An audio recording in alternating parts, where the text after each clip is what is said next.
Bonjour à tous, j'espère que vous allez bien. On se retrouve aujourd'hui pour une toute nouvelle vidéo qui sera mon bilan culturel du mois d'avril. J'ai 9 films à vous présenter, 2 séries. Vous constaterez que je parlerai pas de livres ce mois-ci, alors pas parce que j'en ai pas lu, au contraire, mais parce que depuis quelques semaines, je lis énormément de bouquins. Et par conséquent, je pense faire en fait une vidéo entière avec vraiment mes dernières lectures, un peu classées par genre, parce que là il y a je pense au moins une dizaine de livres que je vous ai pas encore présentés, parce que sinon les bilans culturels seraient interminables. On va donc commencer par le premier film qui est un rattrapage du mois de mars. C'est un long métrage qui met en scène Leila Bekti en tant que mère poule. C'est Ma mère Dieu et Studio d'Artan de Ken Scott, sorti le 19 mars. Tu parles à personne dans le métro? Pourquoi tu me dis de pas parler à des inconnus dans le métro? Pourquoi? J'ai 27 ans, maman. Je sais pas pourquoi tu veux absolument parler à des inconnus. Jamais tu n'arriveras à te défaire de cette femme. Pourquoi tu lynches ta mère? C'est très dur pour elle. Laisse-lui juste le temps de couper le cordon. Arrête de t'immiscer dans tout. Arrête de t'immiscer dans la vie de mes enfants. Arrête. Notre histoire, elle débute en 1963, au moment où Esther met au monde Roland. C'est le petit dernier d'une famille nombreuse, sauf que Roland il naît avec un pied beau. Et donc sa mère va tout faire pour que Roland puisse marcher à nouveau et surtout faire en sorte qu'il ait une vie fabuleuse en fait, quitte à l'entraîner des fois dans des situations assez étranges en fait. Elle va tout mettre en œuvre vraiment pour tenir sa promesse, celle de lui permettre de marcher un jour. Donc on suit cette histoire vraie sur plusieurs années, y compris à l'âge adulte quand le petit Roland est devenu Jonathan Cohen. C'est un film sur le temps qui passe, sur l'amour d'une mère, c'est une ode à la vie je trouve. Après je vais passer très rapidement sur ce long métrage parce que j'ai passé un agréable moment devant, hein, je veux dire c'était très sympathique, mais je dois dire que j'ai tout vu dans la bande-annonce. Alors moi normalement je regarde pas les bandes-annonces, mais depuis que je suis arrivée à Paris, t'as 4, 5, 6 bandes-annonces avant chaque film, donc la bande-annonce de film je la connaissais par cœur. Ce qui fait que il n'y a pas vraiment eu de surprise pendant le visionnage, d'autant que le film a une structure chronologique, ce qui fait que, bon, pour un film qui se veut aussi fantaisiste dans son histoire avec cette mère assez exceptionnelle, un personnage hors du commun, je trouve que la narration d'elle-même justement manque de cette fantaisie-là. Je me disais que tant qu'avoir une protagoniste fantasque, ça aurait été bien de l'assumer jusqu'au bout. Après, il faut quand même souligner les interprètes qui sont exceptionnels.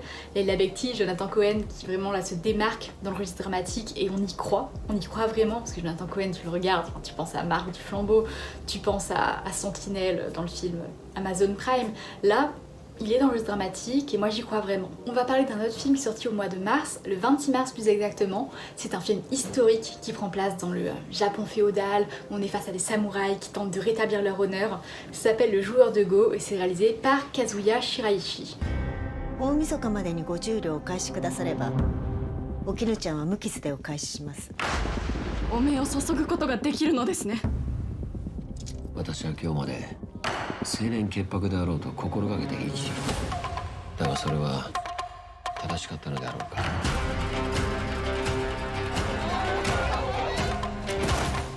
Ce film, c'est l'histoire de Yanagida, qui est un ancien samouraï en fait, et qui mène une vie modeste avec sa fille.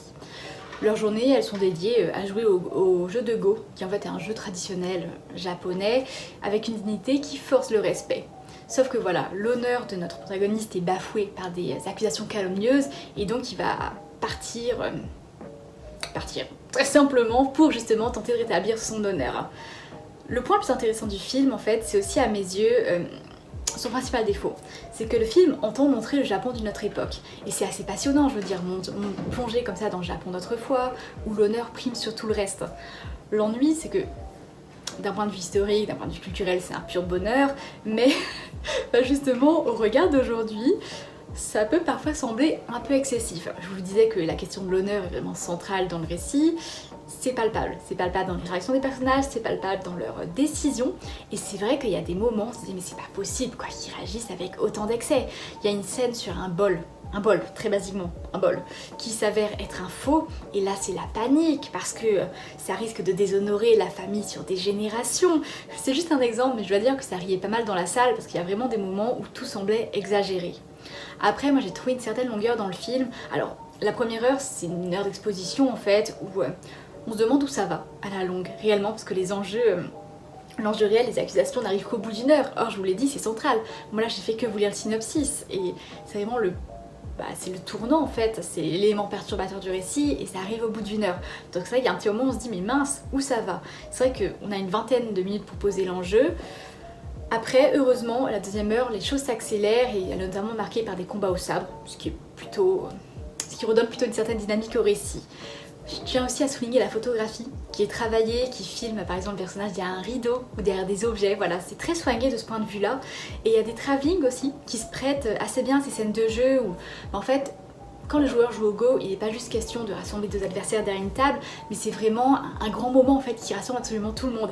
Et c'est vrai que le travelling donne à voir non seulement les joueurs qui sont concentrés sur leur partie, mais plus généralement le monde autour d'eux avec ces mouvements de caméra qui donnent à voir l'engouement suscité par leur partie.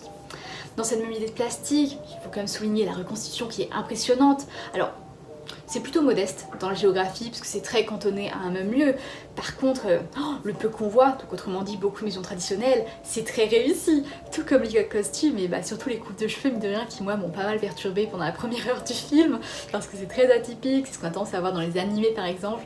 Et c'est vrai que pendant la première heure je me disais mais comment est-ce qu'ils font pour faire tenir leurs cheveux comme ça quoi. Alors là on bascule aux sorties du mois d'avril. C'est une comédie en l'occurrence réalisée par Michel Leclerc, une comédie de gauche, c'est assumé comme tel. Alors forcément j'étais très intriguée par ce long métrage qu'est Le mélange des genres. Une femme m'accuse, et je ne sais pas qui. On accuse toujours les femmes agressées de mentir. Moi, qu'est-ce que je fais? Je mens. Si tu te fais choper, elles vont te faire quoi, tes copines?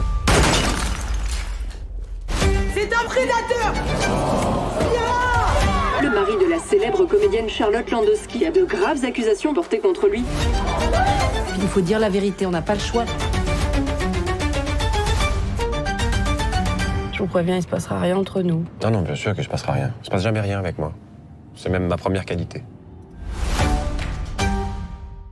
Le mélange des genres, c'est l'histoire du personnage de Léa Drucker, qui est une policière et qui veut absolument faire porter le chapeau à un groupe de féministes. Elle va donc intégrer le mouvement sur le long terme, et puis un jour, pour se sortir d'une situation, en fait, elle va accuser un homme de viol. Sauf que cet homme, c'est un personnage interprété par Benjamin Laverne, et un personnage qui est gentil et bienveillant au possible quoi, impossible qu'il ait pu faire quelque chose de mal, et sauf que par le biais de ces accusations, cet homme là il va avoir sa vie complètement chamboulée quoi, on va le regarder mal dans la rue, il va se faire insulter etc. Et donc on suit ces deux protagonistes qui évoluent en parallèle et puis qui vont finir à un moment par se rencontrer. En vrai, vous avez entendu le synopsis, c'est un projet qui aurait pu se casser la figure. C'est présenté, donc je vous le disais, comme comédie de gauche. J'avais été à l'avant-première où il y avait justement le réalisateur Michel Leclerc qui en parlait. C'est une comédie qui veut se moquer des masculinistes et l'intention, j'ai adoré. Je veux dire, j'ai adoré cette idée-là. Le problème, c'est que ces fameux masculinistes, un mascu, qu'est-ce que c'est? C'est un homme qui déteste les femmes, très simplement, qui est misogyne, etc. Et l'ennui, c'est que ces mascus, on les voit pas tant que ça.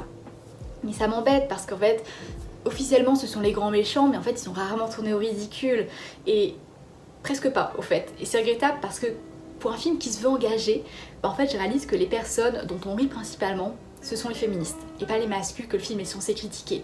Et voilà, le film c'est plutôt des féministes et de l'homme déconstruit, et ça m'embête parce que je sens que c'est pas l'intention principale du film, que l'idée c'était vraiment de soutenir justement ces personnes-là, et ça se plante dans la réalisation quoi. Surtout dans le cas de l'homme déconstruit. Alors moi j'adore Benjamin Laverne qui est excellent dans ce rôle, vraiment il a eu un prix au festival de l'Alpe d'Huez et c'est mérité, c'est vraiment mérité, mais il faut dire que son personnage il cumule aussi tous les clichés de l'homme déconstruit à tel point que ça en est un stéréotype sur pattes et que je vous le disais, on rit de lui plutôt que d'être ému par son sort, et c'est pas le but. C'est-à-dire que c'est un green flag ambulant. Alors moi j'adore les hommes gentils, donc forcément j'ai adoré son personnage, mais c'est tellement exagéré en fait que c'en est comique quoi. Alors par exemple il y a la scène classique, vue et revue, où il se balade dans un magasin, il voit Léa Drucker qui cherche des protections hygiéniques, et il vient lui conseiller différentes tailles, différentes formes, etc. Et puis il y a aussi tout un segment du film où il repasse ses faits et gestes, ses ex par exemple, pour savoir s'il a violé une femme. C'est une partie qui est très lourde, presque malaisante, franchement, j'ai presque senti un malaise de mon côté à cette séquence. Je veux dire que la fin aussi m'a laissé perplexe, parce que ça part dans une direction qui se veut abstraite, chargée de symbolique, et en toute franchise, ça jure avec le reste du récit, et j'ai presque trouvé ça de mauvais goût, c'est pour vous dire. C'est un projet qui est honorable, le mélange des genres, vraiment, et j'aurais tellement voulu que ce soit la comédie qui choque tous les misogynes. Mais en fait, ça va encore plus leur donner envie de se moquer quoi. C'est des intentions plus que louables, mais l'exécution, elle est loupée. Et ça c'est dommage. On va parler d'un film qui a une sortie limitée sur 2 jours, les 17 et 18 avril. Alors c'est quelque chose qu'on voit beaucoup passer en ce moment, qui a un peu la cote chez les distributeurs. C'est l'idée de prendre un animé à succès, un animé japonais qui fonctionne. Vous faites un film, où vous condensez toute une saison en 1h30 et les 30 minutes restantes, vous mettez un épisode inédit. Je veux dire, il l'en fait pour Demon Slayer, et là il vient de le faire pour Kaiju Number 8. Et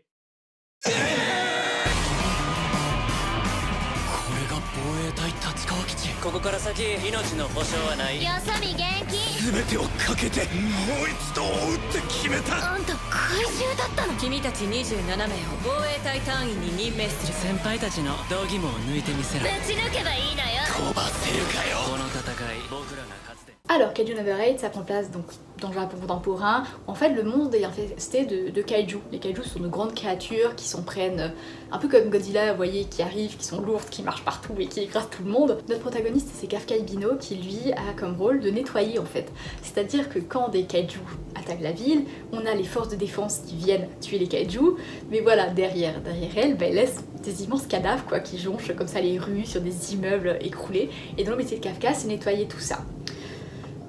Kafka, son rêve, c'était d'un jour intégrer les forces de défense, mais voilà, là il a 32 ans, et c'est la dernière année pour passer le concours.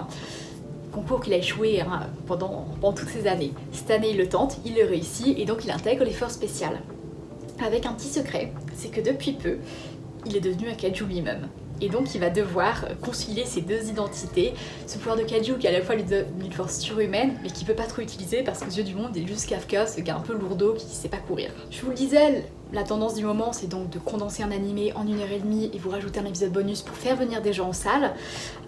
Moi j'adore ça, franchement, j'adore ça parce qu'en plus je suis à Paris, j'ai ma carte UGC illimitée, donc franchement je paye même pas ma séance, enfin je paye mon abonnement tous les mois, mais je veux dire, le film pour moi il est gratuit presque, donc c'est vrai que ça m'a pas dérangé d'aller le voir, d'autant que pour justifier le déplacement, ils ont donc décidé de rajouter un épisode consacré au personnage de Soshiro Oshina. Alors, Oshina c'est le commandant adjoint qui moi est mon personnage préféré de l'anime, donc évidemment que j'allais me déplacer en salle pour voir cet épisode spécial. En fait, la première partie, c'est donc un assemblage de la douzaine d'épisodes en 1h30. J'étais agréablement surprise quand même par cette partie-là, parce qu'en fait, on a des coupures qui sont fluides. C'est quand même risqué, 12 épisodes en 1h30, 12 épisodes de 25 minutes en 1h30, c'est pas facile. Et le résultat est plutôt intéressant et plutôt réussi en fait. Et pour avoir vu l'animé, les éléments qui ont été retirés du montage, ils ont été choisis avec pertinence. Par exemple, le personnage de Kikoru Shinomiya, qui elle doit être parfaite parce que son père lui met la pression, en fait, en soi on n'a pas besoin de tous les scènes de flashback qu'on a dans l'animé. En une phrase où elle dit « Oh, je vais être à la hauteur papa », ça suffit à comprendre son personnage. Donc voilà, tout ça par exemple ça a été retiré et c'est vrai que là-dessus les choix sont très pertinents. Je dois aussi dire que les scènes de combat ont été nettement raccourcies. Moi de mon côté ça me pose aucun problème parce que je suis pas la plus friande des scènes de combat pour tout vous dire. Par contre, là où ils ont merdé dans le montage, c'est qu'ils ont passé le générique juste après le résumé d'1h30. Ce qui fait qu'il y a plusieurs personnes qui sont parties en pensant que c'était fini. Je pense qu'on a perdu pas mal de monde à ce moment-là, mais non, parce qu'en fait, et là je suis enchaînée avec la raison de ma venue quand même, c'est qu'ensuite on a eu l'épisode sur Soshiro Oshina. C'est un personnage que j'adore parce qu'il est mystérieux, il est rieur, il est enjoué, il est extrêmement doué au combat, il a aussi une certaine froideur face aux monstres. Bref, c'est ce genre de personnage avec une dualité qui est passionnant je trouve à étudier. Là en l'occurrence, il est au cœur d'un épisode où tout le monde est en jour de repos, lui y compris, et forcément lui qui ne prend jamais de congé, les élèves se demandent, les élèves, pas vraiment, mais les jeunes militaires, on va dire les nouvelles recrues, se demandent qu'est-ce qu'il fait pendant ces jours de congé. Et donc ils vont décider de le pister pendant cette journée-là, et j'adore parce qu'on va vraiment le voir au quotidien. Alors c'est un épisode qui ne sert à rien, qui n'apporte absolument rien, mais vous savez quoi, moi j'étais juste heureuse de voir Oshina aider une mamie à traverser, s'agenouiller pour parler des enfants, aider des touristes qui sont perdus, caresser un chat, enfin c'est très bête, mais franchement, moi j'étais contente. Oula, j'ai fait bouger mon support. Mais moi j'étais contente. Après il faut dire que ce genre de sortie ça sert à pas grand chose parce qu'on connaît déjà l'animé, que ce bonus il sera très certainement disponible par la suite quand la nouvelle saison sortira cet été. Mais moi je continue d'y aller parce qu'en fait c'est toujours un plaisir de voir mes crushs de fiction au cinéma sur un grand écran. On va parler d'un film dont je n'attendais absolument rien. Mais quand je dis rien, c'est vraiment rien, je n'avais même pas prévu d'aller le voir. Et puis les gens en parlaient de plus en plus, en disant ce film est une merveille, ce film est exceptionnel. Et j'ai été le voir 2 semaines après sa sortie, en me disant non mais les gens ils abusent, bon allez je m'ennuie un peu, je vais voir ce que ça donne. Et la salle était comble. 2 semaines après sa sortie, c'était l'une des plus grandes salles, la salle 6 de l'UGC de Chadley, donc il y y a quand même depuis plusieurs centaines de personnes à l'intérieur. Et j'ai été assez impressionnée de voir que Sinners de Ryan Coogler, 2 semaines après sa sortie, continue à attirer autant de monde. Et j'espère que ça va être le cas parce que ça va poursuivre parce que le film est vraiment excellent. I don't believe in magic. Ghosts, demons. Just power. Somebody please take me.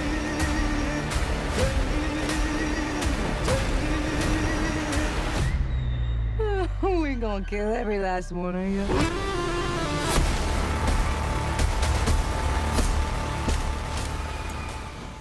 Ce film il prend place au début du siècle dernier dans une petite ville des États-Unis, un peu ambiance western, vous voyez, avec comme protagonistes 2 jumeaux, tous 2 interprétés par Michael B. Jordan.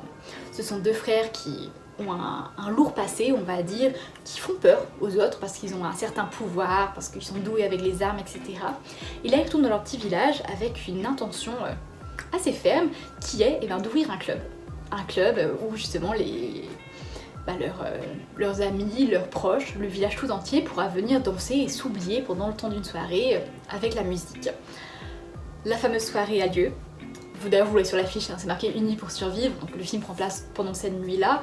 Une nuit durant laquelle de mystérieux individus vont venir taper à la porte avec des intentions qui sont pas forcément très bienveillantes, on va dire.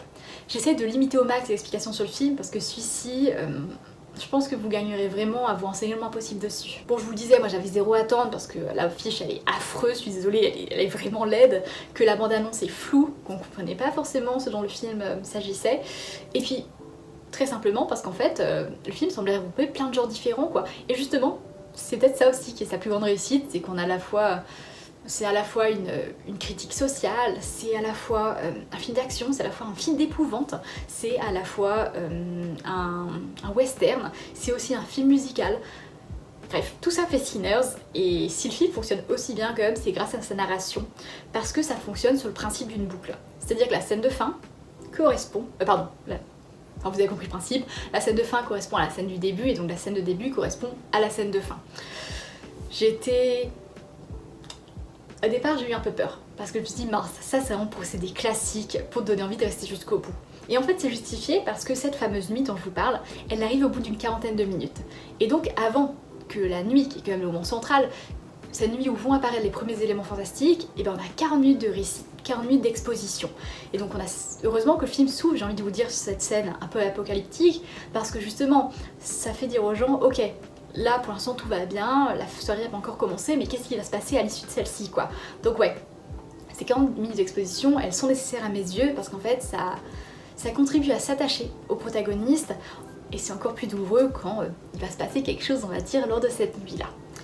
Le film joue vraiment, Ryan Coogler joue sur une gestion de la tension, sur une gestion du malaise, notamment les scènes collectives, parce qu'il y en a beaucoup. Alors je vous parle pas de cette scène grandiose qui a fait le tour des réseaux sociaux, mais plutôt des scènes vraiment horrifiques, collectives, où là Ryan Coogler va venir jouer sur la synchronicité des mouvements, sur de légères déformations physiques, vous voyez, dans le design des monstres, avec des formations physiques issues de le malaise. Vous savez, c'est ce fameux, j'en parle souvent, mais c'est le fameux phénomène Uncanny Valley. En fait, vous avez des humains qui ont des caractéristiques légèrement différentes des humains classiques, ce qui fait que vous n'êtes pas à l'aise en les voyant en fait. Là par exemple, vous les avez vus dans la bande-annonce, ce sont des yeux brillants, des sourires carnassiers, et tout ça fait que ouais, ce sont pas des créatures terrifiantes en soi, mais vous êtes pas bien en les regardant, quoi. Alors là on va parler d'un film pareil, alors je suis désolée, ça fait un peu de bruit dehors, j'ai la fenêtre ouverte parce que je voulais aérer un peu, mais bon, désolée.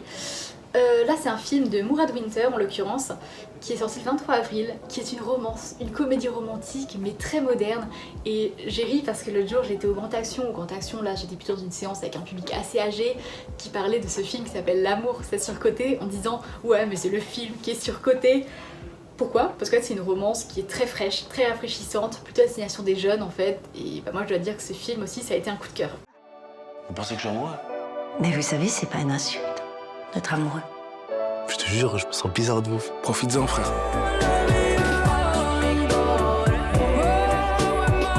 Quand vous les jeunes vous rencontrez sur Tinder... T'as dit quoi, papa? C'est les sites de rencontre à SB, là. L'important, c'est de ne pas avoir peur de tomber amoureux. On arrête tout, on stoppe tout. Vous êtes des fous, furieux, j'arrête. Bonne nuit. En fait, on y suit le personnage de Hakim Djemili qui est dans la trentaine à peu près et qui en fait n'a jamais, n'a jamais eu de réelle copine ou juste des flirts. En tout cas, ça fait très longtemps qu'il n'a pas fait l'amour avec une femme, qu'il n'a pas été en relation. Pour la simple bonne raison que ce garçon, contrairement à ses amis, c'est un grand romantique. Voilà, lui il rêve vraiment d'une belle histoire d'amour quoi, mais le problème c'est que dans sa bande de potes, aimer c'est, puis de façon générale dans le milieu masculin dans lequel il traîne, aimer c'est un peu vu comme un truc de faible quoi, un truc de fragile, pour le faire très court. En plus notre garçon il est maladroit, donc c'est très compliqué pour lui parce que il n'ose pas approcher les femmes, quand il les approche c'est avec beaucoup de maladresse et il rêve d'une relation, en fait, d'une belle relation digne d'un film, une relation qu'il va trouver lorsqu'il va rencontrer le personnage de Laura Felpin, qu'il va rencontrer en boîte de nuit en fait, c'est elle qui s'occupe du vestiaire, et puis petit à petit, malgré ses approches maladroites, il va réussir à nouer une relation amoureuse avec elle. On suit donc ce personnage ultra maladroit, qui est un grand romantique, mais qui, comme il est un homme, il doit jouer le dur.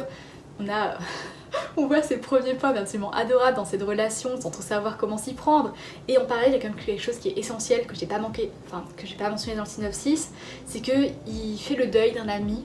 Enfin, en tout cas, il essaye de faire le deuil, il n'y arrive pas vraiment, d'un ami qu'il a perdu il y a de ça quelques années. Et donc ça, c'est quelque chose qui jalonne aussi tout le récit. Je le mentionne parce que ça fait que, outre évidemment le côté très fun de la comédie romantique, il y a tous ces passages assez émouvants où il tente de passer à autre chose. Autour de lui, il y a une bande d'amis absolument hilarante qui gravite, surtout l'un d'entre eux en fait qui est le raciste de service et qui enchaîne les blagues mais genre style humour noir. Et qu'on se dise à plusieurs reprises, le film il manque de se prendre les pieds dans le tapis quoi, parce que ça aurait pu être ultra maladroit, par exemple des vannes sur les transgenres ou certaines vannes racistes ou juste t'écarquiller les yeux en disant mais c'est pas possible qu'il ait sorti ça, mais heureusement ça reste toujours, ça franchit jamais la ligne quoi. Et c'est aussi pour ça que ça fonctionne bien, parce que à aucun moment c'est de la moquerie quoi. Et non, franchement j'adore, vraiment c'est surcoté, moi j'ai adoré ce film. Et en plus le film a une photographie nocturne, un passage au 4/3 quand on passe aux souvenirs d'enfance. Non, c'est une petite pépite, franchement c'est un film qui est drôle, qui est sensible, la réalisation elle est léchée.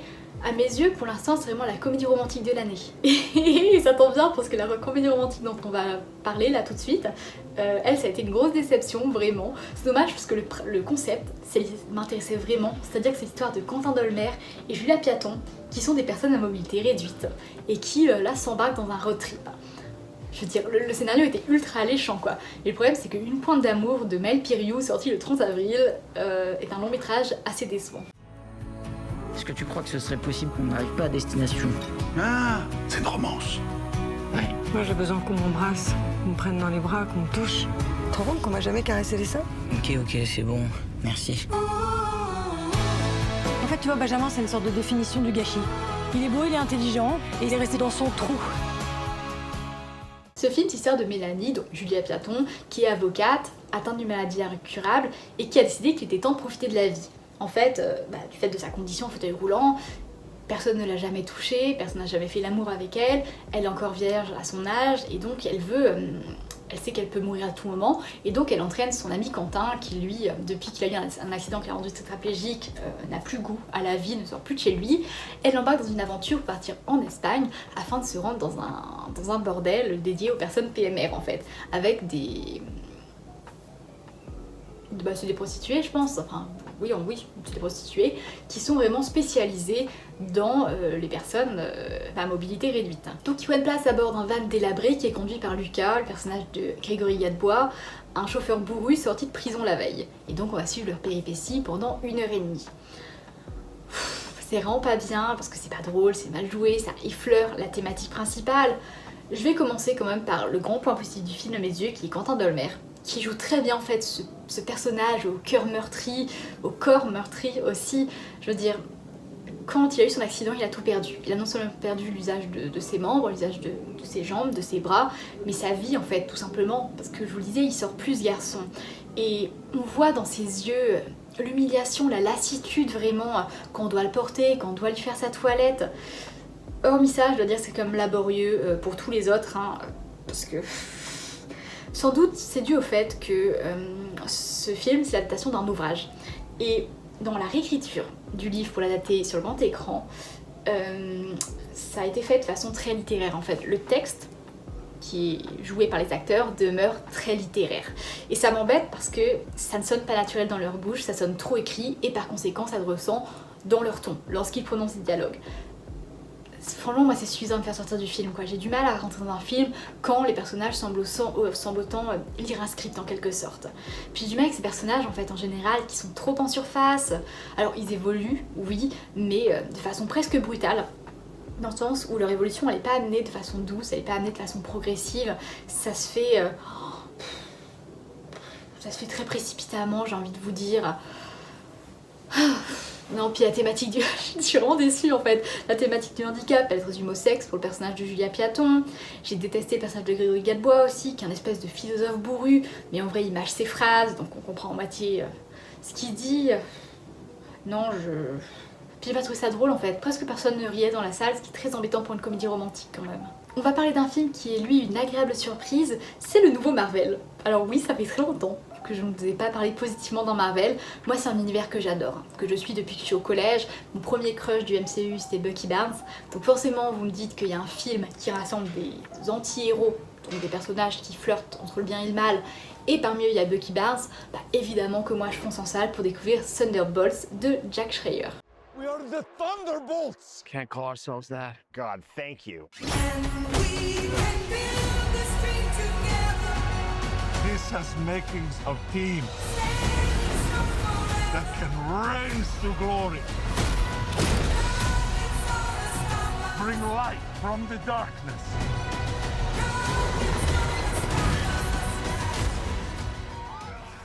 L'idée de ce film, c'est donc de rassembler une équipe de anti-héros composée de Yelena Belova, Bucky Barnes, Red Guardian, le Fantôme, Taskmaster et John Walker. En fait, ils sont tous tombés dans un piège qui a été tendu par Valentina Allegra de Fontaine, qui veut se débarrasser d'eux en fait. Très simplement, cette femme, elle s'est servie d'eux pour mener à bien des missions. Maintenant qu'elle veut effacer les traces, on va dire, de ses agissements, elle décide de les tuer. Et donc nos protagonistes, c'est-à-dire nos héros, pas vraiment nos anti-héros, vont décider, après cette sortie du piège de Valentina, vont décider de se regrouper. Personnellement, j'attendais vraiment ce film, parce que ces personnages-là, ils m'intriguaient, l'idée que Marvel fasse son propre film avec des anti-héros, j'étais plutôt curieuse, parce que par exemple, pour les Suicide Squad, on est typiquement sur des anti-héros, et hop, ce sont des méchants, donc on va faire quelque chose de très fun. Ici, le film se veut pas fun du tout. Ici, le film, il veut prendre des personnages qui sont tourmentés, les mettre ensemble, et je dois dire que je m'attendais pas à un film aussi profond, réellement. Je pense que ça fait partie des œuvres les plus profondes du MCU avec Iron Man 3 et WandaVision, à mon avis. Parce que ce film, donc il part du postulat de rassembler des anti-héros, des personnes qui ont fait du mal, qui flirtent quand même avec le bien, hein, qui sont vraiment sur cette ligne ténue. Ce sont des personnages solitaires qui, aux côtés des uns et des autres, vont apprendre l'entraide et se sauver les uns les autres.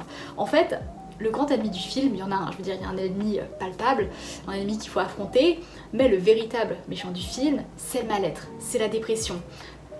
Parce que nos protagonistes, ils doivent d'abord combattre leur mal-être, leur solitude, leur dépression, leurs regrets pour aller mieux. Ce qui fait que ça crée une excellente dynamique entre eux, parce qu'ils vont vraiment se sauver mutuellement. Et en un film, ces personnages ils ont réussi à former une plus grande famille, une famille à laquelle on croit, encore plus que les Avengers quoi. C'est pour vous dire à quel point ça fonctionne. Enfin, on va parler de l'une de mes grandes déceptions de l'année. Alors, pour tout vous dire, je l'ai vu l'année dernière, à Cannes. Donc heureusement j'ai pris des notes, parce que là, ça fait presque un an, j'ai un peu oublié ce qui se passait dedans.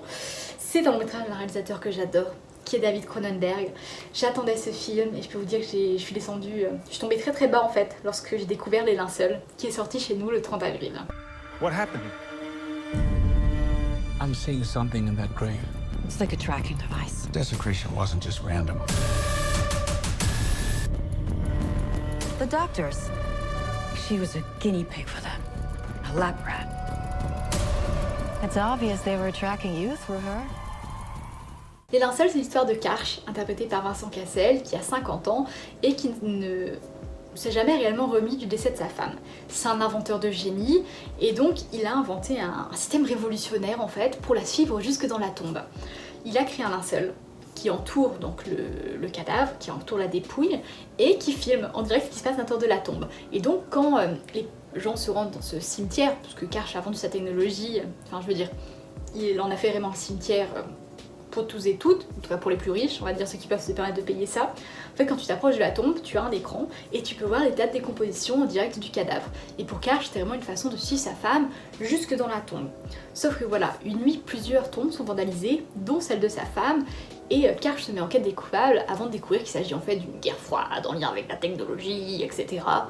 Vous voyez, j'ai pas été convaincue. Parce que, à mes yeux, pour l'instant, c'est vraiment la plus grande déception de 2025, hein, je vous le dis. Vraiment, j'ai été immensément déçue parce que ces 20 premières minutes où Karch présente sa création à son date du moment qui est genre horrifié vraiment en voyant ça, j'ai vu cette introduction, ça m'a captivée. Et je me suis dit, ce film, parce que ça mène une réflexion sur la morale de cette invention, je me suis dit, si le film reste dans ce registre, ça va être l'un de mes préférés de l'année. Je lis mes notes, c'est pas très clair. Alors visiblement, c'est vraiment flou dans ma tête, ça date, j'ai quelques bribes du film. Visiblement, j'ai noté que... Waouh, ok. Donc j'ai noté que dans la scène d'introduction, ça je m'en souviens, Karch présente son invention à son date qui est horrifié. Cette scène, elle amène une réflexion sur la morale du geste qui est balayée peu après par la justification, par une justification très simple, c'est que son épouse était juive, donc ça justifie par la religion. Sans doute Lisa, si je l'ai mis il y a un an, c'est que ça doit être ça. Et donc après j'ajoute, argument imparable pour prévenir n'importe quelle interrogation. Ouais, j'étais vraiment en colère, je pense, quand j'ai rédigé ça. Bref, en tout cas je vais passer à la partie que je comprends à peu près. C'est donc que ce film pose la thématique de l'absence, parce qu'en fait en 2017, après plus de 40 ans de vie avec sa compagne, David Cronenberg a perdu son épouse, et ce film c'est probablement son long métrage le plus autobiographique en fait, réellement. Sauf que voilà, donc ça c'est le début qui moi m'a vraiment fascinée. Mais ensuite, Karch il commence à remarquer des trucs. Oh waouh, mais je me rappelle pas du tout de ça quoi. Karch il remarque d'étranges nodules sur le corps de son épouse, et c'est le début d'une conspiration avec des Russes, des Chinois autour de la technologie. C'est assez confus et ça prend le pas sur le reste. Putain, je redécouvre mes notes. J'ai écouté l'analyse de Simon Rio qui comparait ça aux nombreuses attaques qu'on nous présente vaguement sans en connaître les enjeux. Effectivement, les linceuls ressemblent à une succession de menaces invisibles dont le spectateur peine à appréhender la gravité.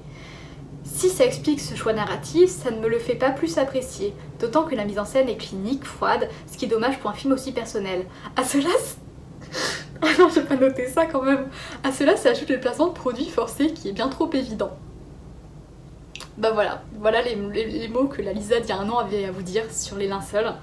C'est vrai que j'avais un très mauvais souvenir du film, je me rappelais pas que c'était aussi mauvais. Bon bah voilà, vous avez mon avis sur les linceuls. C'est catastrophique et je m'en excuse. On va donc sans plus tarder passer aux séries, ça sera plus simple, c'est des choses que j'ai vues récemment donc je pourrais mieux vous en parler. La première c'est une série qui est sortie début avril sur Netflix, c'est Devil May Cry qui en fait est une série d'animation américaine pour adultes parce que c'est assez gore. En fait cette série c'est... Vous savez quoi, je vais vous mettre la bande-annonce avant, je vous en parlerai après plus en détail. His name is Dante. What kind of work do you do exactly? Demon hunting.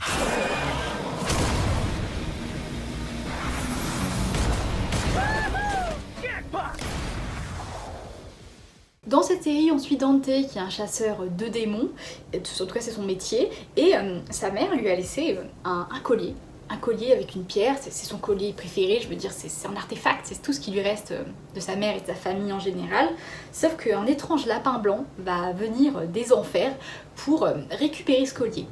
En fait, ce collier, s'il est assemblé à l'autre moitié, parce que voilà, c'est le collier en deux parties, s'il est assemblé à l'autre moitié, ce collier va permettre d'ouvrir la frontière entre notre monde et celui des enfers, et le lapin blanc, il veut vraiment permettre aux monstres des enfers de venir très simplement dans sur notre terre. Voilà pour des explications assez simples. Ce film, c'est pas du tout, c'est absolument pas un film, c'est une série qui est une adaptation du jeu vidéo de chez Capcom. Alors pour l'anecdote, ce jeu vidéo ça devait être le quatrième opus de la franchise Resident Evil, mais ça a été refusé, donc le créateur a tout fait pour transformer ce jeu en franchise, et maintenant Devil May Cry est quand même assez populaire dans l'univers des jeux vidéo. Je dis ça parce que moi je ne connais pas les jeux vidéo, vraiment je n'y joue pas, donc je vais pas m'exprimer sur la qualité d'adaptation. En tout cas, ce dont je peux parler, c'est la photographie. qui a vraiment des idées sympas. L'usage du fisheye par exemple, des plans sur les mains avec la caméra à la place du héros comme dans les jeux vidéo.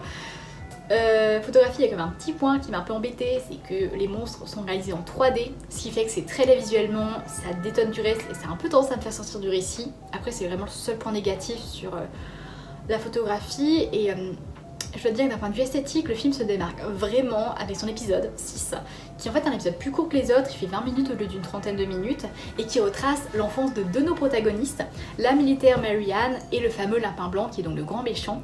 C'est un épisode qui est presque exclusivement musical en fait, avec deux styles graphiques différents. Donc un qui est plutôt en gribouillis / sépia pour représenter notre monde, et l'autre qui est coloré façon cartoon pour évoquer les enfers. Et donc ça brouille, parce que l'épisode justement d'un point de vue narratif veut faire ça, mais ça se voit aussi d'un point de vue visuel, c'est que ça brouille en fait les frontières entre le bien et le mal, et vraiment on ressort de cet épisode en se demandant mais finalement qui est le grand méchant de l'histoire.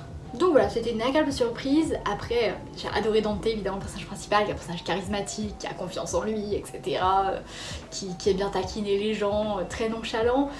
Mais la structure narrative en fait reste assez classique en soi. Il n'y a pas réellement de surprise dans ce qui se passe. Donc je pense pas poursuivre. La série a été renouvelée pour une seconde saison, mais je pense que mon visionnage s'arrêtera là. Et je vais vous parler, pour terminer, d'une mini-série documentaire qui est sortie sur Netflix à la fin du mois de mars.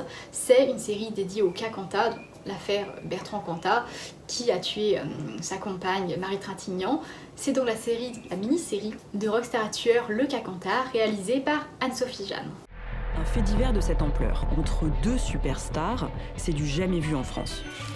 C'est un séisme médiatique. Bertrand Cantat. Bertrand Cantat. Bertrand Cantat. Marie Trintignant. Marie Trintignant entre la vie et la mort. Que s'est-il vraiment passé dans cet hôtel de Vilnius dans la nuit de samedi à dimanche? Qu'a pu faire Bertrand Cantat pour que Marie Trintignant se retrouve dans le coma à l'hôpital? Pour remettre très rapidement dans le contexte pour ceux qui ne connaissent pas, ça se passe donc au siècle dernier, à la fin du siècle dernier. On est donc face à une relation entre Bertrand Cantat, qui à l'époque est une rockstar, le chanteur de Noir Désir, bref, lui il est au firmament de sa carrière, idem pour Marie Trintignant qui est une grande actrice à succès. Les deux ont une relation, ils sont ensemble dans un hôtel, et Marie Trintignant tombe dans le coma puis décède. La presse dit que c'est un accident. Sur le moment, tout le monde croit l'hypothèse de l'accident, qu'ils sont disputés, elle est tombée, elle s'est cognée la tête, elle est morte. C'est triste, mais c'est un accident. C'est une autre époque. Et donc, il va se passer quand même un peu de temps avant que la thèse simplement du féminicide se pose. Parce que à l'époque, malheureusement, on évoquait un crime passionnel, etc. Genre, il l'a tué parce qu'il l'aime, enfin des choses absolument terribles qui sont révoltantes. C'est vraiment le sentiment que j'ai en sortant de cette série, c'est la révolte. C'est une série donc de 3 épisodes, chacun d'une quarantaine de minutes, avec des invités extrêmement pertinents. En fait, on a quasiment dans la série tous les protagonistes de l'affaire qui interviennent. Et en plus, la série vraiment sait les introduire à des moments clés. Ça couple cela à des images d'archives où qui donnent vraiment à voir les personnages et leur rôle surtout dans cette histoire, à quel moment ils sont intervenus, et se dire ok, donc cette personne qu'on voit des années après, à telle époque, elle était avec eux quoi. Typiquement, il y a cet homme qui les a ramenés à l'hôtel, Bertrand Cantat et Marie Trintignant, en les tenant par la main parce qu'ils venaient de se disputer, et quand il nous le raconte au départ, c'est tellement surréel, on se dit mais c'est pas possible que ça soit réellement passé ainsi, et en fait juste après on a la scène. On a la réelle scène de l'époque avec des images de vidéosurveillance. On a quasiment tout le monde. Vraiment, que ce soit les forces de l'ordre qui ont participé à l'affaire à l'époque, l'entourage plus ou moins proche, en passant par des journalistes, par exemple cette journaliste qui, comme beaucoup à l'époque, a suivi l'opinion publique en fait, donc d'abord la thèse de l'accident, puis la thèse du crime passionnel, avant en 2025 d'assumer que c'était un féminicide, mais voilà, elle fait un peu son mea culpa en fait, et elle admet ses torts, c'est rare, et elle est vraiment passionnante à écouter. De façon générale, la série est passionnante, le montage aussi, qui est un savant mélange d'images d'archives, d'images d'illustrations, ça tombe jamais dans voyeurisme. C'est une série que nous on a regardé avec ma famille le lundi de Pâques en fait, et si vous avez l'occasion de la regarder à plusieurs vraiment, parce que mais c'est une série, t'as envie de te lever et de crier mais c'est pas possible, pourquoi enfin, c'est révoltant, c'est vraiment révoltant, c'est une série qui est essentielle. C'est une série qui est aussi d'une excellente facture, vraiment d'une excellente qualité, alors foncez si vous avez Netflix parce que ça vaut vraiment le détour. C'est tout pour cette vidéo, j'espère qu'elle vous a plu. C'était la dernière vidéo avant la série de vidéos pour le Festival de Cannes, puisque je vous l'ai déjà dit, donc je vais à Cannes là dans quelques jours pour le festival, pour le couvrir pour le blog du cinéma. Donc Non seulement je vais être très présente sur le blog évidemment, sur les réseaux sociaux du blog aussi, mais l'idée c'est de vous faire des vlogs, donc je reste comme cette idée de format de vlog tous les 2, 3, 4 jours, ça dépend du temps dont je vais disposer, histoire de pas vous faire un giga vlog à la fin, parce que l'idée c'est de vous filmer évidemment le festival, mais aussi d'entrecouper les extraits de vlog avec des critiques des films que j'ai vus, en tout cas ceux qui me semblent pertinents, parce que j'en vois énormément, donc je pourrais pas tout évoquer en vidéo, ça c'est certain. Donc ouais, je pense partir sur des formats de 3-4 Donc ouais, je pense partir sur des formats tous les 2, 3, 4 jours, ça dépend. Des vidéos, je dirais de quoi 10, 15, 20 minutes tout au plus.